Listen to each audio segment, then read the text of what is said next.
My Superduty axles are done. We're gonna go over some costs, but at the end, I got some bad news for you.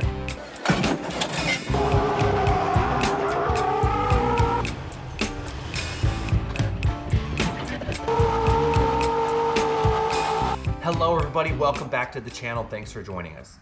We are gonna pick up where we left off on the Superduty axle series.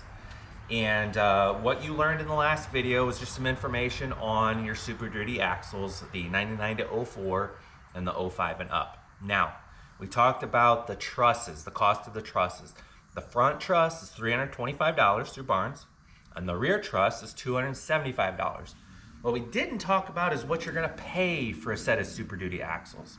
So for this argument, I'm gonna say we paid $1,000 for these axles. That's probably about what you're gonna find for this vintage, okay?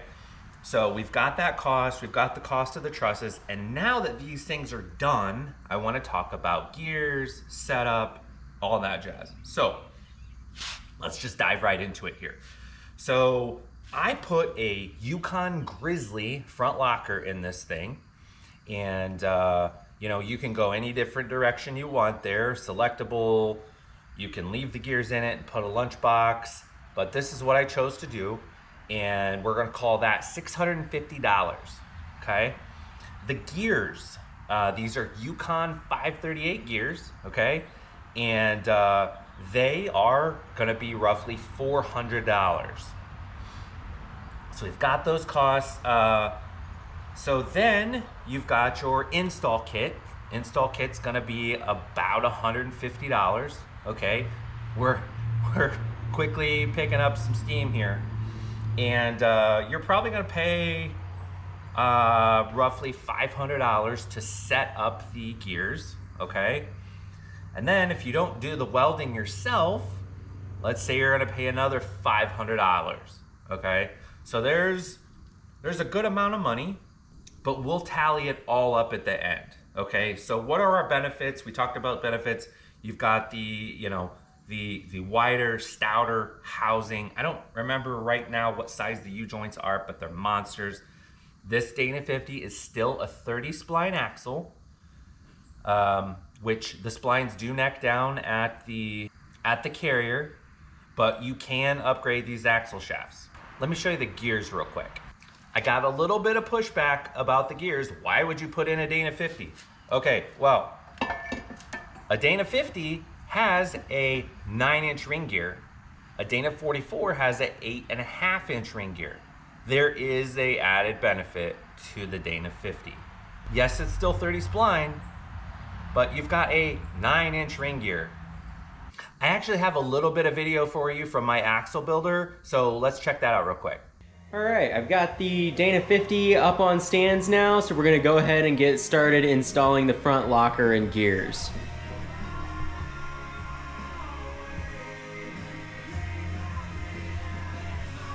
Nothing major going on inside. Had some nice clean fluid in there. So looks like it should be pretty straightforward rebuild.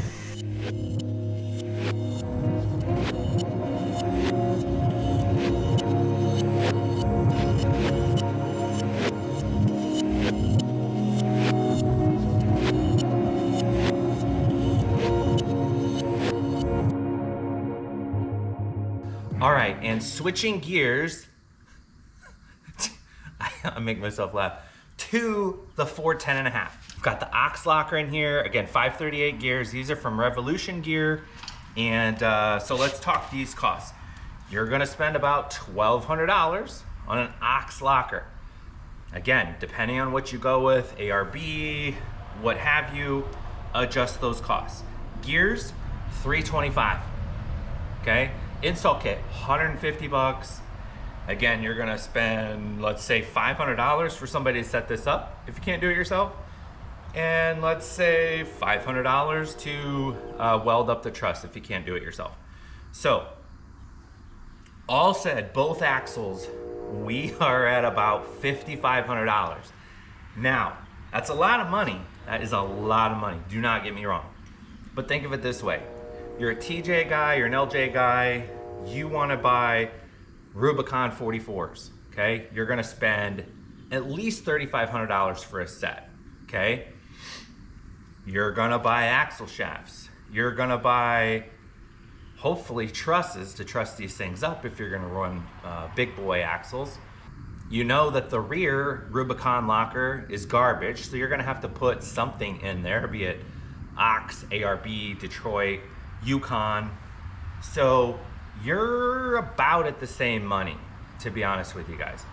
And think of it this way, if you've ever priced out crate axles, a set of tons is every bit of $10,000.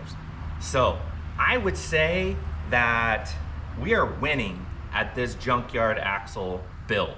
Now, let me show you the difference in the Dana 44 and the Ford 10.5. Look at the difference there. So this rear axle is gonna handle some stuff. And with that said, we'll jump back over to Elliot, my axle builder, and show you a little bit of that.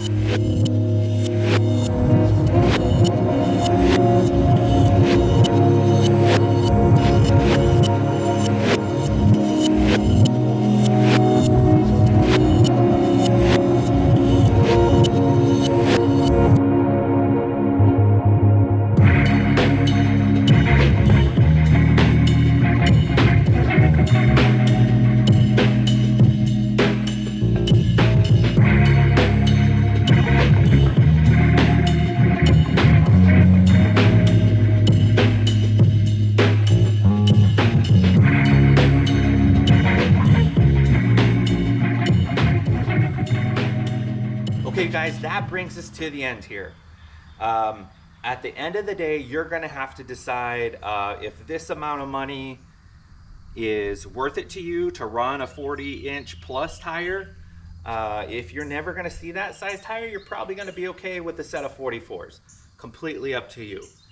With that in mind, I wanna bring you to the bad news here, guys. I've actually decided to not run these axles after I built them. You're like, Derek, this is a bucket list thing for you. Yes, it was. But there's a few other things to consider. One, you have to run custom suspension. So short arms won't do it. You have to mid arm it, you have to long arm it, and that's just not something I wanted to do. Okay, so there's that. You've got custom steering that you need to make. You need to custom make your drive shafts. There's brake considerations to make, and that's all stuff that I just don't think I want to do right now. So I do have these up for sale, and we'll just see what happens. Maybe something else will come about and I'll end up changing my mind like I do, but that's where I'm at right now. So with all that said, I want to thank you guys for watching this series. If you have any questions at all, I'm happy to help. Shoot me a comment, and I generally try to respond to every single one of those. So thank you for watching, guys. We'll see you on the next one. Take care.